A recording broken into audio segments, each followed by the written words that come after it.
is that like going a couple 100 miles an hour racing people? It feels slow. Really? Yeah, I think it's therapeutic.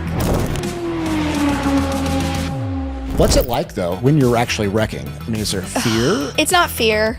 You're more pissed off than anything. You can't really be super nice to these people. I see. Because we're literally about to go race each other, and if I put you into the wall, you'd put me into the wall. Yeah. We're not friends anymore. In racing, we have those things that like distinguish a man from a girl racing. We have better peripheral vision. We have better reflex times. The men, they think less, and I think that hurts the girls. I have my own mental health problems. Nobody talks about it in NASCAR because everyone wants to come off as the badass because it's a very badass sport and it's very like cutthroat, but it's like knowing the drivers on a closer level, they all have something going on. Logan Misuraca, welcome to the podcast. Thank you so much for having me. Yeah, thanks for coming. So you're somewhat new to Nashville. 6 months, you were saying? Yep, I moved here last September, kind of on a quickie, just rash decision, just moved out here. Nice. What brought you out here? I mean, one, it's closer to North Carolina, and that's where I have to go to commute for racing and go there for NASCAR stuff, which I'm sure we'll get into later. But also, I got engaged, so I moved here with my fiance. Okay, yeah. Right on. And how are you liking it? I like it. I don't really leave the four walls of my house because it's a hike to get like anywhere down here. Yeah. I want to stay away from the traffic and what it's become, but we make it work. You ever go down to Broadway? Before I moved here, I would go to Broadway. Now living here, I'm like, I'm staying the heck away. Yeah. I stay as far away from Broadway as I can. Yeah, I still kind of enjoy it. I'll ride I got electric bikes and ride my electric bike and bring some friends along and zoom around, but keeps it fun. Don't have to deal with the traffic. Yeah. I'd rather go like before the 3:00 crowd comes in. So anytime breakfast to brunch, I'll go hang out. It's not a bad time. Yeah, that's true. So you're a race car driver. How would you describe yourself in the like race car community? So if we were like writing my bio, Logan Misuraca, professional NASCAR driver in the ARCA Menards Truck Series. Or ARCA Menards and Truck Series. Okay. Yes. And what's the goal with that? Like if you were to say, my dream one day is to have done X, Y, or Z, what would that be? I mean, I think the eventual goal is to be racing on Sundays, which is the highest class. It's the Cup Series. So going out there racing against prestigious names like, Dale Jr. is out, but that's the most that everybody really knows. You have Denny Hamlin, Kyle Larson, Kyle Busch, all those big names. So that would be the ultimate goal in the racing career is to make it to racing on Sundays. But outside, of course, we have other goals and just like inspiring the younger crowd, the females coming up, being a female in such a male-dominated sport, and just kind of creating like a good role model platform for them to look up to. Yeah, how many other women are there in NASCAR? There are only 5 of us. Only 5 of you? Yeah. Okay.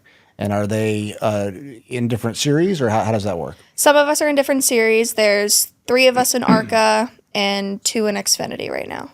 I see. Yeah. And do all the race car drivers, are they all like going for the 5 women in race car driving? Are they all like circling? We're all figuring out the quickest way to get to the top before the other.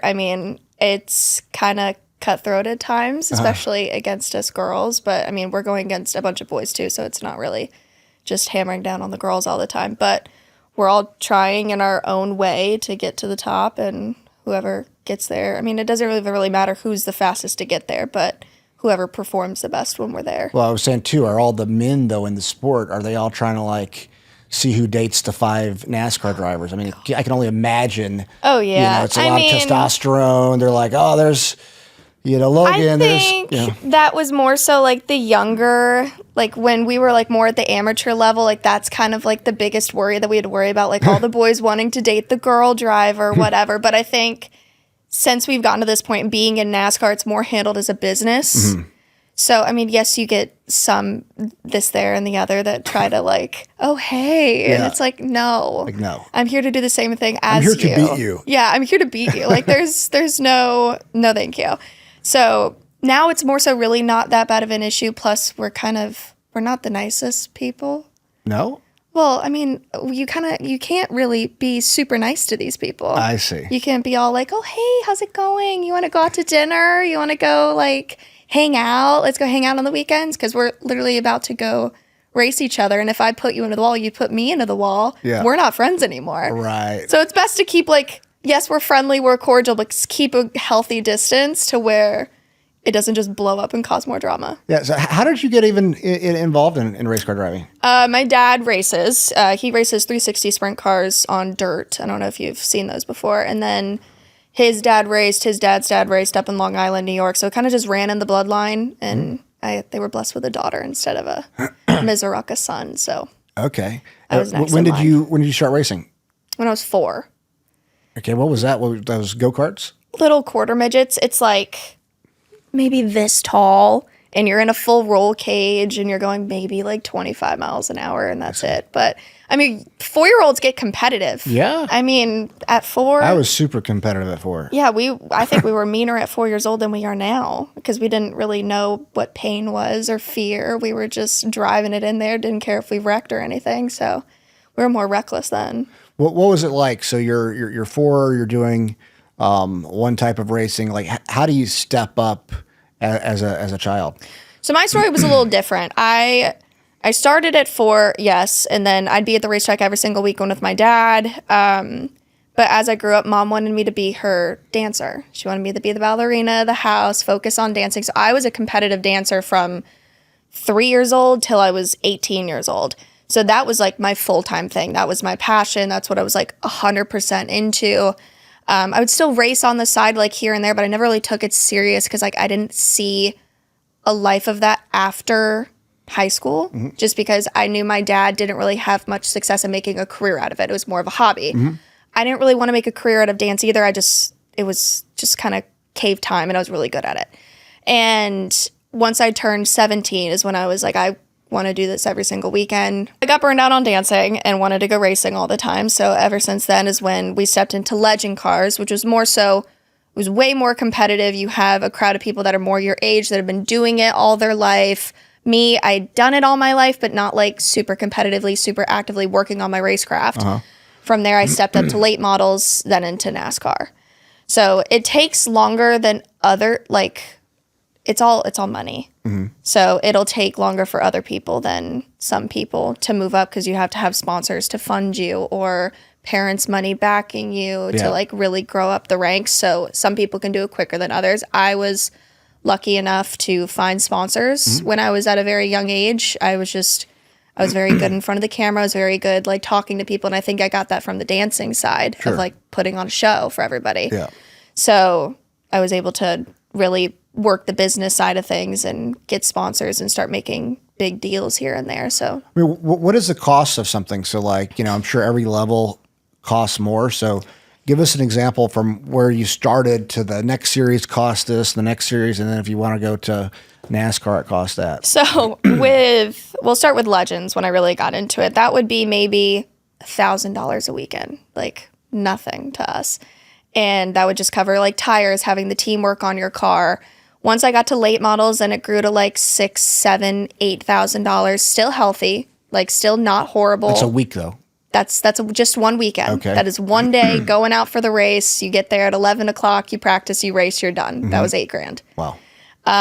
Then once you get to the ARCA Menards series is when it starts really getting steep. Then you have teams that are sometimes charging $30,000, $40,000, $50,000. And then you have the higher up teams charging $100,000 to $150,000. And when they're charging, what does that mean? So I would pay them let's just say $100,000 to go racing for that weekend. They would provide me the car. It'd be fully set up, ready to go, exactly how I need it. I would go to the shop, get tests, like make sure I fit in the seat. They do everything. My only job is to show up, drive the car, and walk away. Okay. So I'm paying them to bring it to the track, crew my car, be the ones that like get over pit wall, change my tires, all of that stuff. Handle. It's still overpriced for what it should be. I get the value. I get what they're trying to do here, but it's like for the people that are really talented in racing, they can't get into it because they don't have the money to go do that and show that off. And then you have people in like truck series or cup series, you're paying upward of still 150 to maybe 300 grand. What's the difference between the previous one, the 30 to 100,000? Like, what's the difference between paying 30,000 and 100,000? Equipment. If they have better equipment or better racing equipment than you do. Faster car? Faster car. Okay, so you're paying for the speed of your car. Exactly. Okay, and there's a noticeable difference between a $30,000 car and a $100,000 car? I wouldn't even say it's more so the speed of the car, because they all say that like the cars are the same speed, whatever. But it's more so the resources they have behind the car to set it up to be either perfect, or they have more money to spend on the most expensive parts to put into that car that make it faster. I see. Or if they have a good track record of winning races multiple times, they're going to up their price. I see. Yeah. So then people walking in know, okay, if I go to this team and pay this price, there's a big chance I will win. Yeah. So that's kind of the teeter-totter that you're trying to play. Interesting. Like, do I just want to go out there and race and run mid-pack to the back, or do I want to go out there and have a shot at winning and pay a great amount of money? Why would you just go out there and race and spend money just to do it? I mean, other than like, you got to make money doing it, right? Yes. The sponsorship deals, the way they're formatted is, yes, they're helping me fund my racing, but outside of the racetrack, they're not just a photo on the car to me. I'm not putting them on the car as a sticker. As everyone watches NASCAR, they just see the decals on the car. We're doing a lot of things behind the scenes to help that business. I see. Like I always say, 99% of racing is all business. The 1% is actually going out there driving fast and turning left. Right. Like there's so much stuff behind the scenes to give them their ROI that they exactly need. And then me as basically the face of their company, going up to these other businesses, brokering deals with other businesses to pull my business into their deals. Yeah. So that's how they'll get their money worth. But the reason we do it is we want it. That's what you have to do. Yeah. So, I mean, the money above what the race car costs is your profit per se. Right. That goes. Okay. Right. And so as you move up, how has it been getting sponsors? It's not easy. I think as you move up to where, like, yes, there's more people watching you on TV. You're now on FS1, where it became a little bit easier. What's FS1? Fox Sports. Okay. Yeah, Fox Sports 1. Once you're racing for, like, in a grand audience who's watching at home, you have huge tracks like Daytona, Talladega, that's, like, everyone wants to go to. We have the seats filled of, like, 200,000 people. So once you reach that level, it's easier to convince them, like, hey, your money is going to be put to good use. Sure. You're going to be in front of all of these people in just 1 hour. Mm-hmm. And then there's a bunch of other things and incentives we could put behind their deal to make it worth it for them that also works in my favor. Mm-hmm.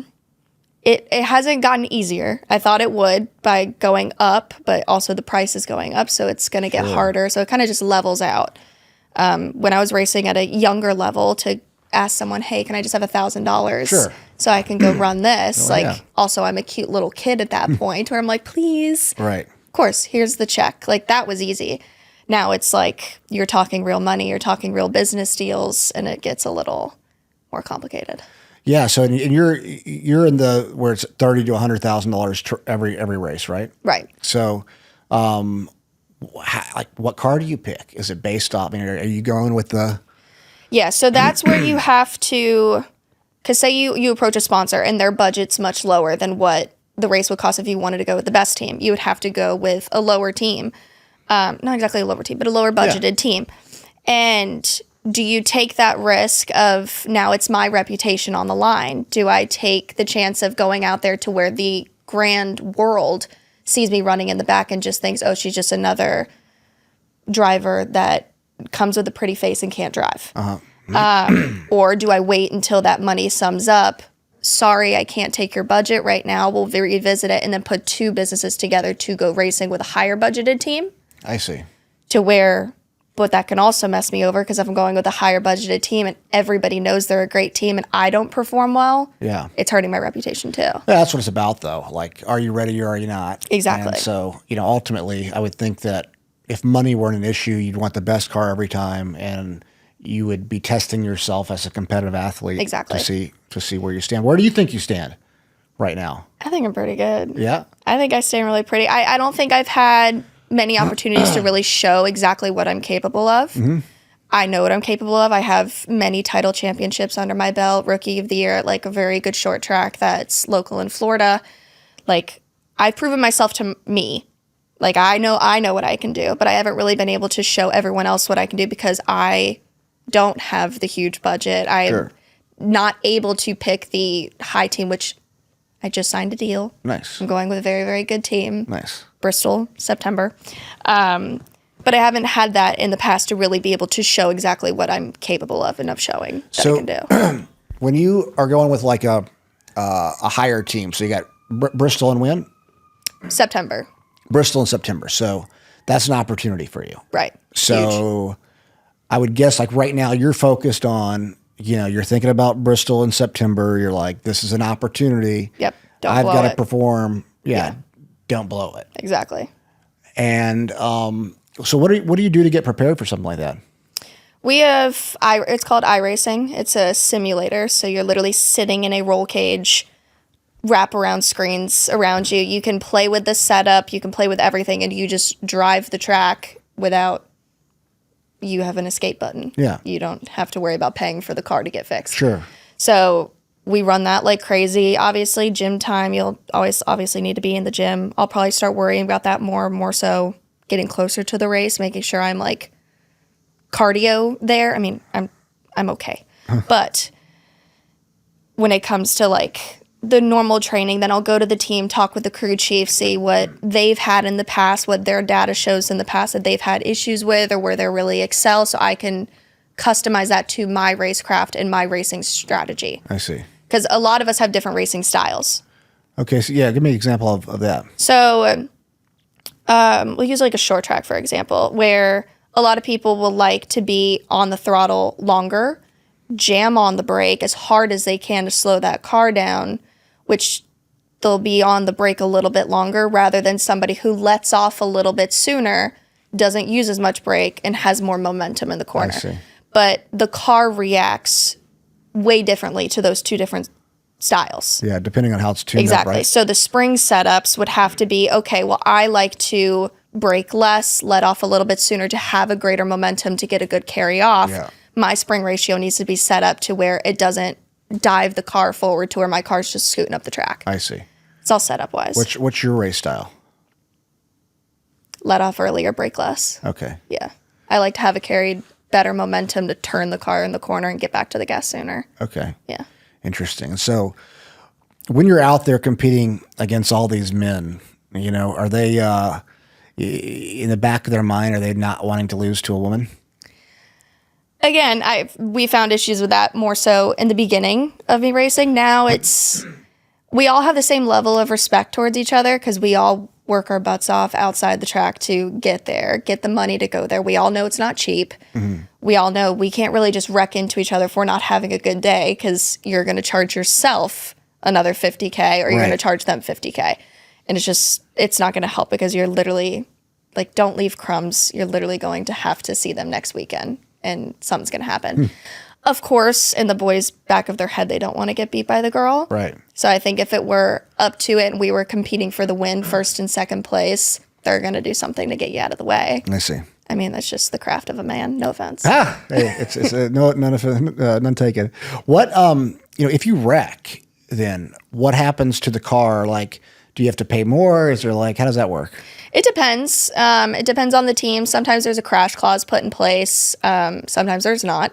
Sometimes you can literally just walk away from the car, even if you tumbled it 8 times down the backstretch. It all depends on the team that you go with. I see. And then the deal that you negotiate, or there may be a cap of oh, okay, you'll only have to pay up to this much of an amount if you do this, and then don't worry about the rest. I see. So it all depends on the team.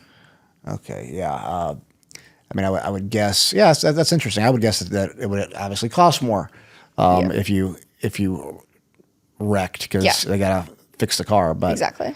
If there's clauses in there, that's good. Yeah. So you've got your race coming up in September. You're focused on that. It's a big opportunity for you. Obviously, the goal's always winning. Yeah. But what would be a good showing for you? I think I don't even like to say top 10 because I think if you're in 10th place and you say you get a top 10, I don't think that's the best. Right. I'd rather get a top 8. Mm-hmm. So a top 8 I think is really good. I think we're in a good position to be able to pull that off. Again, it's a new team I haven't really worked with, so we really have to, thank God we have time until September to where I can build a relationship with the team. They understand how I am. I understand how they are. especially with like a spotter, which is the guy up top telling us if there's cars around us. Okay. And if we're going to like wreck or anything, or if there's a wreck ahead, they're the ones. So it's important to build that trust before the race. I see. And just really working on how they operate, personalities. I have a really big personality when I get to the racetrack, mellowing those out, trying to figure that out. When you say a big personality, what do you mean? I don't know. I was caught on camera last year doing the YMCA down pit road. Oh, I see. On a rain delay. And it's just, anytime I'm talking to people, it's just like, I'll say things that I probably shouldn't. Yeah. I like to overshare. So it's kind of keeping that down. Plus, they don't know how to take me because they're used to these boys that are just like, oh, I'm so badass, cutthroat. Like, let's just go do this, whatever. Right. And then I'm just the girl. Yeah. So, I mean, I'm not going to get rid of my girl. Right. Of course not. So they don't know how to handle me, especially as a girl, because they can't say the same things to me that they would to one of the guys. So you're saying there's actually a difference between men and women? I guess so. I mean, I think it's like, I think there's debate now because, I could just say, I've always thought about I was a professional fighter a long time ago and trained fighters after that. And I was like, man, I'm 42 now. I could come back as a woman and be the best woman fighter of all time. I'd be like the UFC champion over here. Oh, yeah. Just say this is how this is how I identify, and now I'm a woman. Can happen. Do you believe that? I mean, they're doing a lot of those things and everything too, and it's like more power to you. Do whatever that you deem fit for yourself. I have no part of it. I don't. I mean, but if you were let's say that you were a swimmer, yeah, and you'd worked your butt off, and there are physical attributes that men have that women don't have. For sure. Something like racing cars, it's a lot of your brain. Yeah. It's not quite as like, you don't have to use your muscles, let's just say. Well, even in racing, we have those things that like distinguish a man from a girl racing. And it's like they have more, on the girl side, we have better peripheral vision. We have better reflex times than the men do.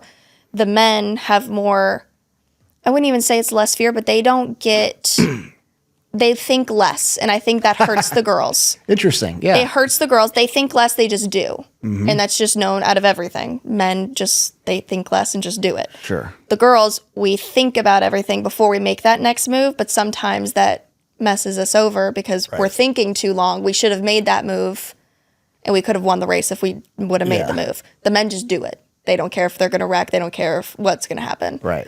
We're too calculated, and I think that hurts us at times. Interesting. So it's kind of. So what's the strength though? What did you say? You would say that you have a faster. We have better reflexes, and we have better peripheral vision. That's proven. Our eyes can see further. That's how my girlfriend always catches me doing things. Yeah. She's like, I saw you way over there. Why did you just look at us? She's really cool. She doesn't ever say that, but I have had girlfriends that have had that really good peripheral vision, and they've smacked me for it. So interesting. That's science. See, we're learning. Science. We're learning about those things today. Yeah. What do your parents think of your career? They love goals it. And ambitions. My mother, my very first race, threw up in the bleachers. Ooh. Yeah, that was great. She's gotten into it now. Now she's the crazy psycho race mom that is wanting to fight people if they even hit my car. So now she's really into it. She doesn't really worry about me getting hurt anymore. In the beginning, it was all about her little ballerina getting hurt. Now it's more so she's just heavy into it. Oh, that's good. And of course, Dad's proud because I'm living the dream that he always wanted to live, and I was able to break through and do it. Yeah, and he thought, I'm not saying for sure he thought this when you were born, but it's like, oh, I've got a girl. She's not going to want to race like that. Exactly. And plus, especially being married to my mother, she was like, nope, she's not racing. She's not getting hurt. Because she had seen my dad flip, get hurt, break both of his ankles, break bones. So of course she doesn't want her daughter doing that. So he probably thought there was no shot that I would ever be like, hey, I actually want to go drive race cars. Yeah, I can relate a bit. Both my dad and uncle were boxers. And then my dad used to race boats, which is a pretty wild sport too. And, my mom was like, you're never going to box. And, then when I was 13, they finally allowed me to start boxing, which was fun.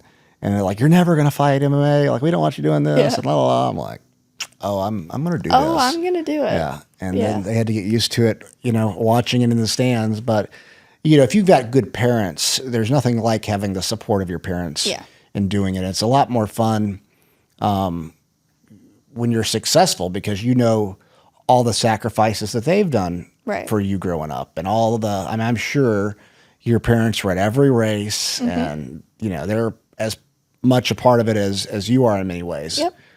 Even in dancing, it's like something that they knew I wasn't really wanting to do the rest of my life. They would show up to every single dance event. They would sit through the 4-hour dance recital, not even watching kids that weren't even their own, just watching randoms until I came up. So they've been really supportive throughout it, and it was just getting them past the few big milestones. Now it's all easy sailing. They understand it. They no, I'm not going to get hurt. Like, I remember my first race at Daytona, my mom was freaking out again, and that was last February.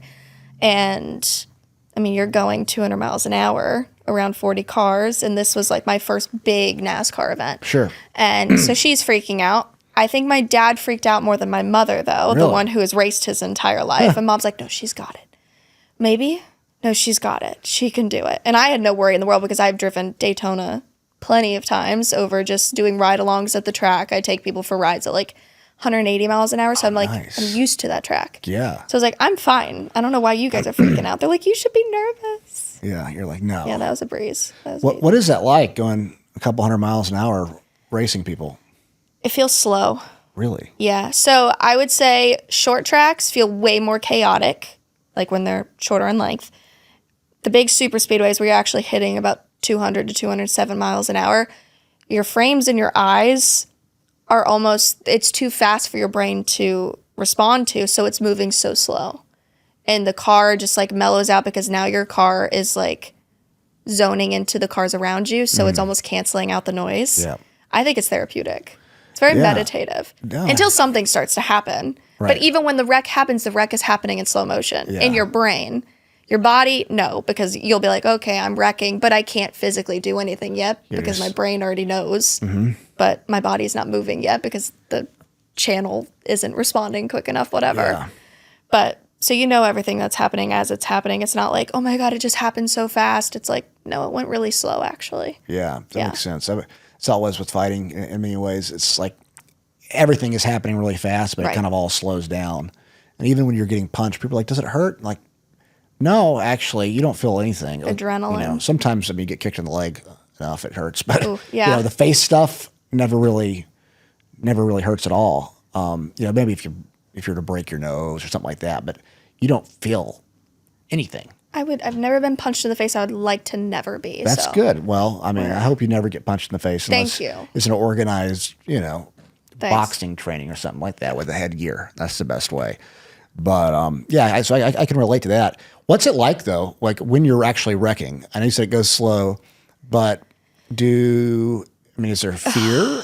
It's not fear. You're more pissed off than anything. Oh, yeah. More so that now the race is over. You just put all of this work into being there. Yeah. And when it's your fault, of course, you're really down on yourself. But it's worse when it's someone else that wrecked and there was nothing that you could do. Right. And it's like you were just in the wrong place at the wrong time. Yeah. Like if it were my fault, I'd rather just take accountability for it. And then whatever, I can go home and work on it. Yeah. And I actually know. But when it's taken away by, say, there's an 8-car pile up in front of me and there's nowhere I can go. Yeah. And then I'm taken out, it's like, huh? Yeah, what's going on here? Or when it happens in the beginning of the race is worst. You did all of this and then you have like the first 5-10 laps and you're out. You think that because you have this big race in September, you think that when you're out there driving, that possibly affects you at the beginning because you're just wanting to make sure you don't Oh, for screw sure. up? It affected me more so even in late models because I have a late model race coming up and it's like, I know if I wreck the car, I'm going to have to pay for it. So it's like, I want to do everything in my power not to wreck the car, which is hurting me from going out there and driving to the best of my ability to win because I still have that slight fear that I'm going to wreck it and have to pay for it. I see. But if I knew money wasn't an item, Sure. I'd go out there and probably win more races than I ever have, just knowing like the fear of costing your business money isn't there. I see. Yeah. But isn't that part of taking a risk? Because ultimately, if you race hard and I say hard. I don't know much about racing, but I'm thinking you race hard, you fight hard, those type of Yeah. things. If you race hard, you have a better opportunity Yeah. to be successful in the end. Yeah. I mean, it's taking that risk, right? It's easier said than done because especially when you're a part-time driver like me, where it's like, I don't have another big chance until Bristol in September. I don't know when the next one is after that. So it's like, I have one shot to do this. And if I go out there and just race super hard the first 5-10 laps, one, that sponsor may not return. I don't know when the next race is going to be. They may not return why? Performance. They didn't get if the you best race- ROI. But if you race hard, though, Well, if I race hard the first 5 laps and I wreck you out. wreck it. Yeah. Sorry, I missed that part. Yeah. Okay. So got if it. I go out there, race super hard and wreck it Yes. into the wall, they're not getting that TV time that I told them that they would have. I see. So it's like, How much is that race coming up? Like, what's that going to cost you if you wreck that? I can't say. What's that you can't say? I can't say that one. I'm asking. We're a big sponsor for the UFC, so I'm like, how? We'll talk after. Well, if never, I won't wreck it, Yeah. but God forbid something happens. It's more so. No, I still can't say. Never mind. Yeah, no, I understand. Well, there's, We're not there's, gonna play there's that. reasons you can't say Yeah. right now. No worries. And I'm never trying to get you to say something. Yeah. I don't want that to happen for you.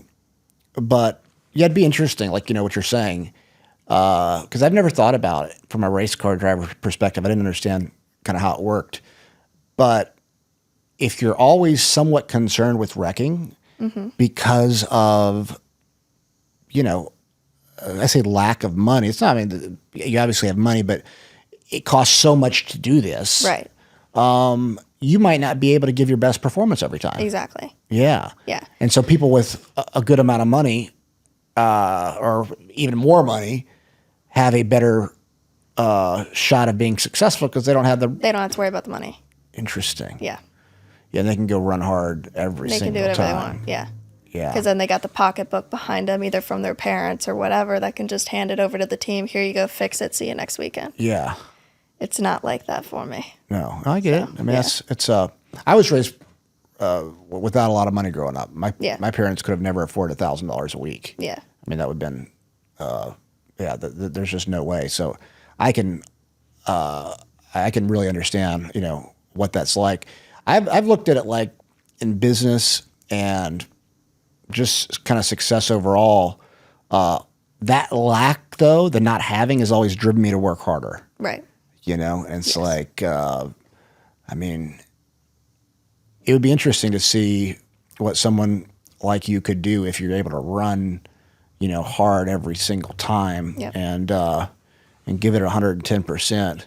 Be interesting too, this next race, you've got the big one coming up in September. Yep. Run hard at this thing and See what happens. I mean, I'm going out there. I don't have a care in the world for the money at this point. I need to go out there and prove it at this point because of what last year did. So what happened last year? The last race I was in, we had a wiring problem, caught on fire, hit the wall on lap 4. Oh. Yeah. When you say, did the wiring problem cause you to hit the wall? Well, that caused the fire, which caused me to hit. Oh, the fire happened. You hit the wall. Yeah. I see. Yeah. Oh, well, that's 4 not laps in. That's not your fault. Yeah. Well, yeah, I know, but it's like that was 4 laps. I just had someone pay heavy amount of money for this, Sure. and then things happen. They get a sour taste in their mouth, and then it's like, well, don't know the next time I'm going to go racing. Yeah. So, I mean, there's not many of us who were able to make it from the class that I'm coming from to get up to where I am. A lot of them are from very wealthy families, very wealthy parents who own businesses. I can just put their name on the car and go racing every weekend because they're grooming their kids to do this, and that's all they're focusing on. Right. And then there's us who my parents still live in the same house as when I was born, and it's like they still struggle to make payments on their house. Mm-hmm. They did everything they could to provide for me to make sure I could do whatever I wanted to do, whether that be dancing or racing. Sure. So I think mine's a totally different narrative because it's a lot of the drivers don't have that fear of going out and wrecking and costing themselves money. I do. Yeah. Because also I don't think a lot of them value $1. Right. like people who don't really come from money, value, dollars. So it'll be interesting to see if, and that's kind of what I want to show, is someone who doesn't come from money can still make it in a very monetarily driven sport. Yeah. So Yeah, it's an expensive sport. It's an expensive hobby for somebody to pick up as a kid. very, yeah. You know, you had the gene from your dad that was like, I want to be a driver, Yeah. but it doesn't make it any cheaper. Yes. I mean, I feel like if people were doing it as a hobby and made it to NASCAR as a hobby, it's kind of, what are you doing? Right. Now, if you're doing it to make a career out of it, yes, Sure. then it'll pay off in the end because you're doing that as, like, that's your number one lie of things. There's some people that go out there and just like, I just want to race this weekend. Let's just go out there. And I'm like, I wish. Yeah. I wish. I got to get a paycheck by the end of this. Right. Of course. So it's balancing making enough money to where I can live, pay my own bills, go racing and do what I love, still working on my racecraft to be the best driver I know I can be, and then all the business stuff for sponsors. Yeah. So Absolutely. What type of sponsors do you have? I have Clean Harbors Environmental now. They're an environmental company. They own Safety Clean, Performance Plus Oil, a lot of other things that have to do with oil cleanup, restoration, and like big disaster relief things. Yeah. Nice. Well, so when you go out and look for sponsors, like what's the pitch? It's different for every single sponsor. If you're going after a product, obviously it'd be something as, okay, we're going to show the label. You're going to have the thing on the car. You have more so of social media side of things. Mm-hmm. Now, if it's a big business like Clean Harbors, we're brokering more business to business stuff for them. But the biggest thing I can sell is just, it's myself. Yeah. So how can I talk about your business? How can I do this for you? Whether it be content creation, social media side of things. What can I do to really help you? Yeah. And then just showing that in the way that my values match their values. Sure. So I'm not going to pitch a company that I know our values don't align. Sure. So if there's some sort of business that is showing something very nude or like raunchy and stuff like that, like, no. Yeah. Right. Like, even if they offered me, like, here's thousands of dollars, I can't do that in good faith Sure. because I'd be lying to you. Yeah. So That makes sense. I mean, you're coming up. How old are you right now? 25. I'll be 25 in a week. Okay. Okay. I hate saying that. That's okay. It's not that old. Listen, how do you think I feel at 42 now? It's different though. Once you hit that 24 to 25, you hit that. I hit How that a did long you time feel ago. knowing like, oh my I gosh, didn't now I'm care. 25? It didn't bother me at all. Women like older men generally. So My you know, fiance's I was 39, Like, yeah, so there yeah. you go. Yep. See, so for me, I was like, I just need to get above 30. Yeah. You know, and I'll have a better shot at Yeah. some of the women that I like. It'll help you. Yeah, exactly. So, I mean, that's where I was coming from. But we Maybe like you- to stay young. Yeah, there you go. Yes. Yeah, I mean, it's interesting though overall being in a sport that it really is the amount of money someone has kind of dictates not really fully their success because there's obviously other aspects, but it really Yeah. helps them. Yes. Be It helps them successful. get to where they need to go with no real issue. Yeah. For sure. Which is hard to like go out there and race against people that don't really understand what it actually takes to go out there because they don't know what their parents are doing Right. behind closed doors to really make this money for them to go out racing. So Yeah. they'll go out there carelessly, wrecking out the whole field because they don't care. They get to go pack up and go home. But you just took out my car. Yeah, And I just had to work overtime, sleepless nights, sending out thousands of emails to just get one response saying no. right. And it's like, you have no idea of what the work to put into this actually could be for you because you have it so easy. Yeah, it's a little entitlement. Yeah. Yeah, I'm sure you see that. Yeah. I mean, it sounds like a sport full of rich people. So Yes. you got that. So imagine being the broke one trying I to get make it it. in a rich man's I sport. get it. No, it's fighting wasn't really like that. It wasn't really a rich man's sport. You Yeah. get a lot of different walks of life, but there's. I remember being in gyms in Washington D.C. I mean, in the ghetto. I was the only white dude. Yeah. They're like, "What is he doing walking through here?" But luckily, I was with the right people. But and I actually feel more at home with people without as much money as Right. I do Me too. with, especially the wealthier people that think they're better than everybody else. Yeah. That's like, there's a lot of wealthy people that have worked as entrepreneurs and worked their way up, but it generally is the kids, that whose parents were well off. Yeah. That it doesn't mean all kids with parents well off aren't are like that, but the ones that are the cocky ones, Right. are the ones that you're like, what is going on here? And especially at the racetrack, there are some humble ones that really are grateful for what their parents have given or what opportunities have been given. Because it doesn't even always have to be the parents. It can just be their dad's buddy owns a business. They're very close. They're sponsoring the car. Yeah. There's some people that are very humble about it, and then there's some people that really just slam it in your face. Yeah. And they just don't care. It's just the first one of the checkered flag, first one up the ranks to the Cup Series. I see. And I don't expect them to care. I don't need your respect. I don't need you to pity me. Yeah. I don't care. I don't talk about it. I'm like, whatever. I'm out here to race just like you are. We're on the same playing field as soon as we put the helmet on. I'm not me. You're not you. We're just drivers. Yeah. And the car is the car. But behind closed doors, it kind of pisses you off. Yeah, no. Yeah. I get it. I mean, ultimately, it's like that in anything, though, in a way where you have, especially, so America's not as bad. I've lived in 4 different countries, and there's a lot of classism in, other countries, a lot more than, the U.S. actually. But, and there's good people in every demographic, good and bad people in every demographic. Right. It just, I think when people get wealthier and they do it, it's just a little bit more disgusting. It feels more gross to me because, they're really looking down on someone. Yeah. And and that never feels good. And, I think right now with like social media, it's a lot about image and how I look and, people taking pictures on fake private jets just to get their social media clout. For sure. And all those things. Yeah. But ultimately, and it sounds like you had this growing up, what matters in the end is family. Right. And I don't know your religion, but I have my faith too. Yeah. And so those things, it's the most important thing. Yeah. And in the end, we're going to be much happier with that anyway. Exactly. And I think it's just important, especially in sports where there is money aligned, you have to be picky who you surround yourself with. Yeah. I've learned my lessons in the past of not even people that are just wealthy and rich, but people that just hold power.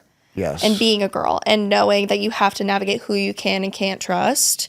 And like when I go to the races, I never feel out of place. I don't feel like, oh, I'm just the girl in a guy's sport. Like I don't care, whatever. There's girls here. Sure. There may not be a lot of girl drivers, but there's girl workers. Like I'm not out of place.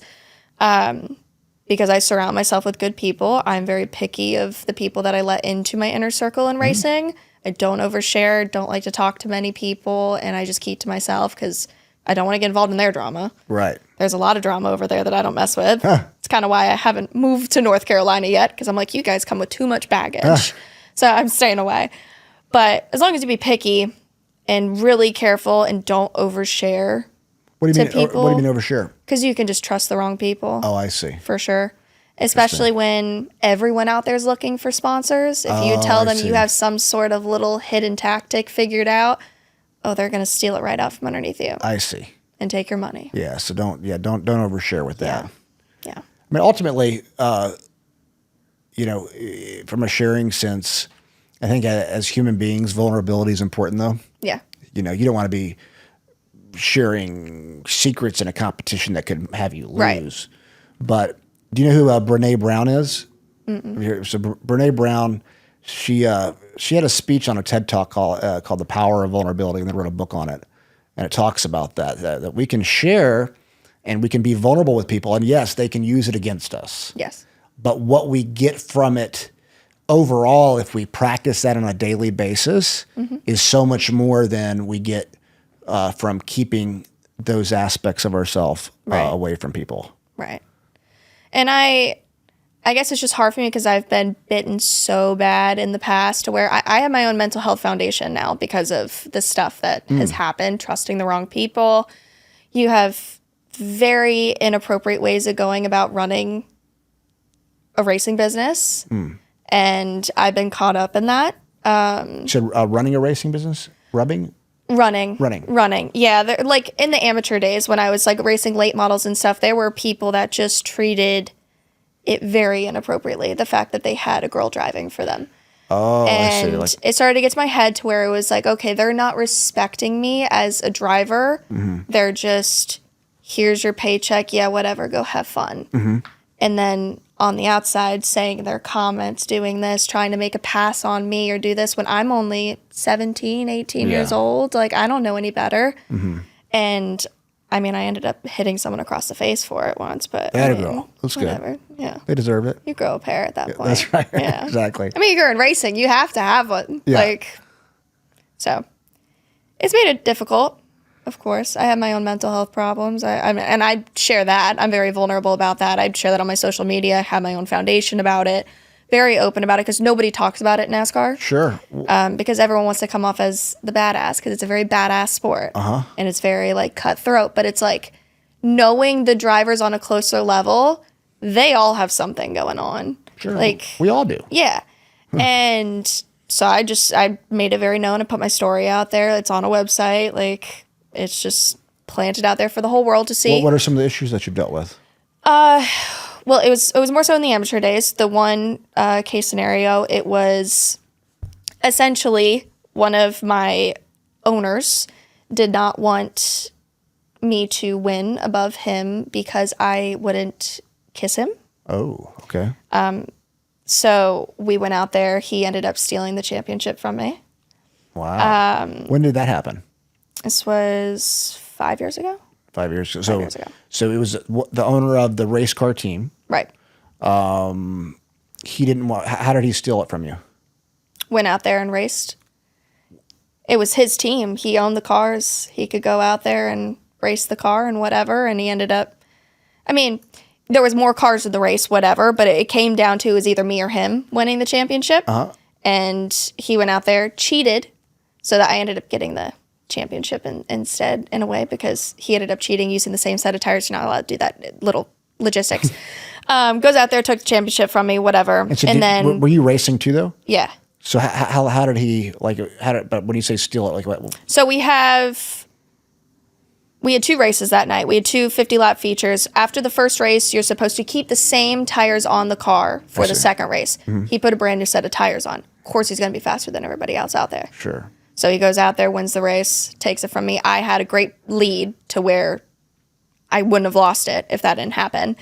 So that happened, whatever. The other driver actually called it out and said I white-walled his tire. There should be a mark on his tire. There was no mark on his tire. He got DQ'd, went out, whatever. But then he goes around the track and starts all these rumors about me.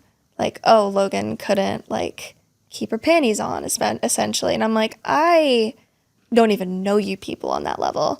I had a boyfriend at the time. I was in a very serious relationship. And it's like, all this stuff sparks. So now that's making my reputation look bad. Before my career had even started, before I even made it to NASCAR, all this stuff is happening. Yeah. So he's basically spreading rumors that you're like a whore out there. Exactly. Yeah. And it's like, 1, you don't even know me on that level. Right. 2, you are just coming up with things out of thin air when I'm in a serious relationship with someone that you're friends with. So like, that's never happened. Hopefully your boyfriend kicked his ass. No. No. We don't talk about him either. Okay, sorry. No, he's okay. It's fine. Well, he's not. So, and then I had another scenario about a year or 2 years later where I was working for somebody that was in the racing world, and he essentially said, I will give you your raise if you come to my condo, and I left the key in your drawer. And it's like, what? Casting couch. Yeah, and it's like, you don't take me serious enough. So I made an example out of them. I was like, it's fine. I'll start my own mental health foundation. I'll open up about it, like, because people have to watch out for it. And it's like, everyone thinks, oh, being a female in the sport's going to be so easy. And it's like, not when you have to handle the men that have the highest egos out there, thinking they can do whatever they want just because they have money and power. Right. Well, it's been that way forever. Yeah. I mean, that's kind of, it got exposed, and those are like legit Me Too type issues Right. that you're talking about. There's a lot of Me Too type issues that were not legit. Yeah. That specifically, and there's a lot of them that are. What was good about that movement is it exposed a lot. Yes. And, some people got thrown under the bus that should not have gotten thrown under the bus, but it exposed a lot. Now it's kind of swinging back to, but it was also crazy. So it's like now we're getting back to some normalcy. Right. But to suggest that these issues haven't been going on for a long time are completely, it's BS. You've experienced it. Yeah. But I think now, for women, like talking about it, like you're talking about, I think is a good thing because that type of behavior does need to be exposed. Right. You should be able to talk about it. Hey, this is, because that type of stuff does hold you back. I mean, the whole casting couch idea in Hollywood, I mean, that's been going on forever. Yeah. Harvey Weinstein had been doing it for years. Yeah. It was an open secret in Hollywood. And they just allowed it. P. Diddy, what's going on with him right now? I mean, I saw him beat Cassie on that video last week. Yeah. I think that's her name. And I mean, what an evil human being. Yeah. I mean, I can't imagine ever hitting a woman, let alone dragging her by the hair and then expecting her to stay quiet. Yes. That's the worst part. Exactly. That's to where you think that she doesn't hold enough value or power to talk. Yeah. So. Yeah, it's a wild thing. So you have those situations, and I think like right now we put it on like men or women or gay or straight or trans or this, but there's good men and good women, and there's bad men and bad women. I don't think it's all one thing, and we like these groups. For right now, like for instance, your sport is let's say dominated by men, but you can speak out. I mean, the way to be empowered is to tell the truth. Right. The truth shall set you free. And I haven't had any issues since I made the move up to NASCAR because I've just been a lot more picky. I have a lot of people within the NASCAR circle that have my back knowing where I should be led to not run into the same issues. Of course, you have the fans out there, whatever. That's another thing. I don't care about the haters. Love you guys. But even in the industry, like it doesn't even have to be team owners or anything. It could be another driver. And it's like they just expect the girls to be quiet, quaint little girls that keep their mouths shut and not going to say anything or do anything, to where it's like when I spoke up about my mental health journey and what actually happened in the past, it was like, oh, really? Like, and then people are like, okay, well now I can talk about this person doing this and it's not even just in my sport and it's not even in NASCAR. It's just, it was in the beginning stages of it, but it was in the most impressionable part of my career to where I was still like becoming a woman and trying to work this out. And I had never run into that issue in dance. And then I moved to this sport knowing I was going to have the issues against the boys, but I thought it was going to just extend to, oh, they just don't want to get beat by a girl on the racetrack. Right. That's the least of my worry. I don't care. I'm worried about how much leverage you're going to try to hold over me, knowing I don't come from money. Trying to hold that leverage on me, the things that you want me to do to make you look good. Like, I'm here. I am my own business owner. I'm here to treat this as serious as you are. You're going to treat me with the same amount of respect as I am you. Do not cross that line. And I think ever since I took that step in sharing my story, I haven't had an issue. Yeah. Because I think they're just scared that I will tell the world. Well, but I really haven't run into the issue. As you should. Yeah. If someone's doing that to exactly. you. And that's where you can be empowered. Every woman can be empowered. That should be happening. Yeah. Those are when it's done in a positive light. There are times where it's been done in a negative light. But ultimately, people are people. There's good and bad in every gender, everything. And, we have to treat people like human beings. Yep. Like, someone dropping a key off and saying, basically, I'll fund you if you do this. Yeah. That's just scummy. Right. So you don't want that person in your life anyway. It's almost a blessing that happened, because if he wasn't doing it to you, he was doing it to somebody else, and you have this negative human being, And essentially, I would not be where I am today in NASCAR, honestly, if none of that stuff would have happened. Because that aligned with other things that I changed to go do that ended up helping me fund what I wanted to really do. Right. And more so sharing the story, it wasn't like, oh, watch out for the guys, whatever. No, I don't even know. Everyone's going to have the issue. if you're going to run into it, you're going to run into it. I can't help you from that. Yeah. But if you really love something and you really love your career, don't let something like that stop you. Yes, we can talk about it and I can share it with you of like my journey through it. Cause like I'll even have like little girls and little boys and they're like, what's your advice like of how I can be a race car driver? And I'm like, do not ever think it's going to be easy. Mm-hmm. I was like, it's going to be physically, mentally taxing on you and you're going to have to go through these things. But as long as you just keep digging and keep going, you'll make it. You're just going to have to handle a lot of BS behind closed doors that whether you tell the world or you don't tell the world about, but don't expect it to go smoothly. Yeah. Well, and that's life. Yeah. I mean, success at any high level, I mean, you had to deal with so much bullshit. Exactly. I mean, it's one thing after another after another.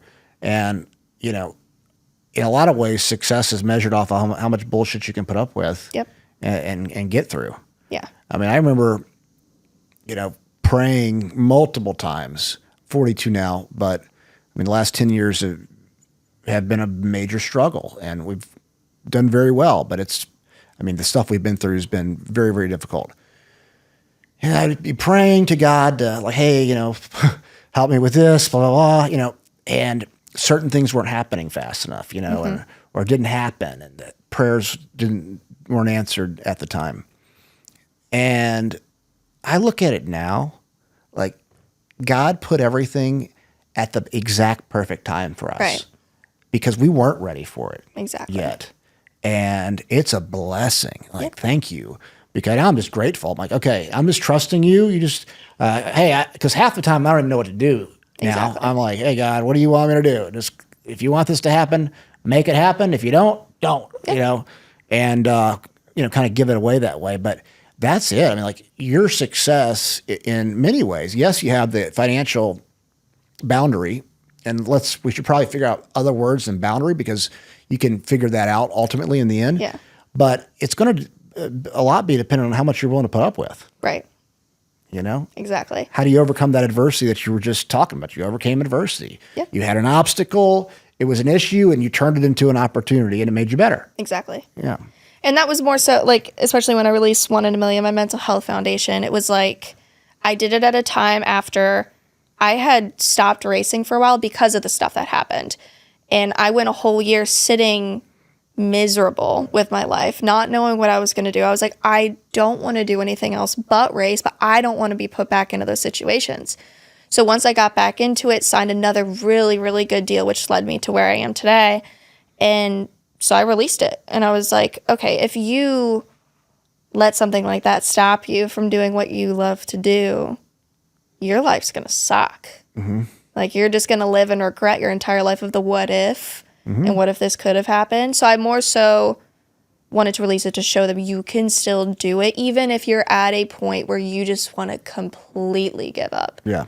Like you're done. You don't want to be here anymore. You want to deal with this, like any aspect of your life or life itself. And it's like, you can still make a great story out of something, even if you wanted to stop at once. Yeah. So absolutely.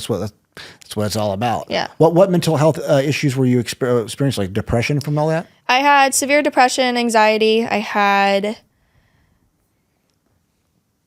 don't even know if we're allowed to say that word on here, suicidal thoughts. Oh, we can say that. Yeah, okay, perfect. This is just making sure we go. I was like, where's like the no square of like what I can't say? So yeah, I suffered with that for the past, self-harm. This was back in 2020, 2021 time. Tough times too. Very, very. Yeah. And it wasn't even more so the pandemic, because the pandemic didn't really even, that actually helped my life more than anything. It gave me time to come up with more sponsors and do this stuff. But there were so many other things happening in life that I haven't really shared. I probably never will, but it's fine. And I was just at a point where I was just like, there is nothing in life going my way. And I'll even still feel like that. And it's like, when is something ever going to go my way? But then I have to look back and see, okay, if you're doubting where you are, look at how far I've come, though, in the past 7-8 years that I've been actively doing this, like day in, day out. And it's like, okay, yeah, maybe something's not going my way, but everybody's going to throw a hissy fit if something doesn't go their way. So it's meddling that back to my fact, like, okay, Logan, something didn't go your way. It's not that big of a deal. Yeah. It's okay. And I'm just waiting to catch my break, but I found that strength, like, through my faith and through, like, therapy of, like, finding that drive to just, even when I get those thoughts back in my head, just keep going. Yeah. And I still struggle with severe anxiety, depression. I have borderline personality disorder as well. So the depression comes and goes in phases. You just got to take it day by day. But no, that's really, what it is. We have these obstacles. You've learned at a young age so far, but how the world is. Right. And we can look at these as, a lot of people have obstacles and they quit. Yeah. And they're like, oh, this happened to me. And, you can become a victim to the circumstance, or you can be personally responsible for how you act, here on out. Yeah. And I wouldn't even say forced, but I was more motivated to grow up quicker than I probably should have at a very young age, to where, yes, I'm 25, but I think I see the world differently than a lot of people my age do. I see the form of business different. I see the form of, like, the way you portray yourself very different than a lot of other people do. And it's just the image you want to put on for yourself and your business and make the most success out of your life, to where when I am your age, hopefully I'm in the position that I want to be in as, like, the peak of my life. Yeah. Like, I don't want, you have normal 24, 25-year-olds that are like, just, oh, it's whatever, it'll happen when it happens, still don't really know what I want to do yet, or working like a normal 9 to 5. It was like, when I was 16, I knew I'm not working a 9 to 5. Yeah. I do not have the personality to sit at a desk and do all that all day. Can't do it. So I would just sit there and brainstorm. I have a book at my house of, like, millions of ideas and business ideas that I wanted to do, like, within racing, to, like, just really bloat this over the top. Not even to become, like, a public figure, to, like, really contribute the most to the sport that I love so much. Yeah. And that'll make me feel fulfilled. Absolutely. So. Yeah, when I was your age, I feel like I'm a dad now. Now, I was always an entrepreneur too, and so I had already been to jail. I was facing 15 years for a drug charge. I got an 8-year sentence with 8 months to serve. Had gotten through all that, become a multimillionaire at I was 24, so we had a lot of success really quick. Yeah, lost everything at, like, it's 2008 crash around 2009, 2010. And so thought my life was over. I was probably, I was like 28 to 30 at the time, so thought oh my gosh, I'm never going to be able to, right, make it back. And then worked really hard and, made it back. But, that's life. A lot of people get so stuck in the circumstance that they're in and can't see past it. But these circumstances are really opportunities, and that's what it seems like you did with the last bad circumstance you had.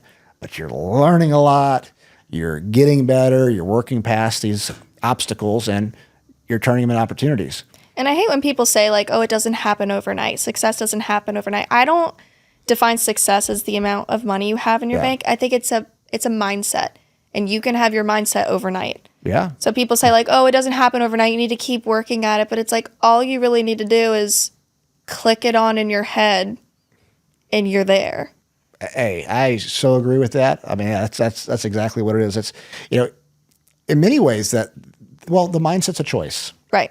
You can either choose to be a victim or you can choose to be personally responsible. Yep. If you're personally responsible, you can do whatever you want. You just got to keep that responsibility. One of my favorite sayings, if it's to be, it's up to me, and it's up to me. It's not up to everybody else. I can't blame anybody else for what's going on right now. I can't say, oh, well, they didn't do this or they didn't do that or whatever. It's like, no, this is my responsibility. Right. When I say if it's to be, it's up to me, it's God ultimately. But I'm saying, like, that's a way to empower myself to not play victim. Exactly. In the world. And we see, like, right now, it's like the victim Olympics out there in society, where everybody's like, woe is me. And it's like, well, you know what? I'm glad I got arrested. I'm glad I had lost everything. I'm glad all these things happened. I'm glad, it was painful because it made me who I am today. Exactly. Thank you, God. That's a blessing. And like everything that's happened throughout my life, like just even like my childhood, things that happened in my childhood, it's like I wouldn't change single thing. Yeah. Because I would not be as strong as I am today. Yes, I'm emotionally a mess, but I'm still very emotionally shut off. But like, I think that makes me stronger in my way, and it works for me. And it's like, if none of that stuff would have happened, I probably wouldn't be sitting in the chair right now. Yeah. Like, I wouldn't be in the position I'm in to be able to go do these things and be as successful as I am and do this at such a young age. And I hate when people try to play like, oh my God, I'm so sorry that happened to you. It's like, I'm not. Like, that was someone else. That wasn't me. Feel sorry for them that they did that to me.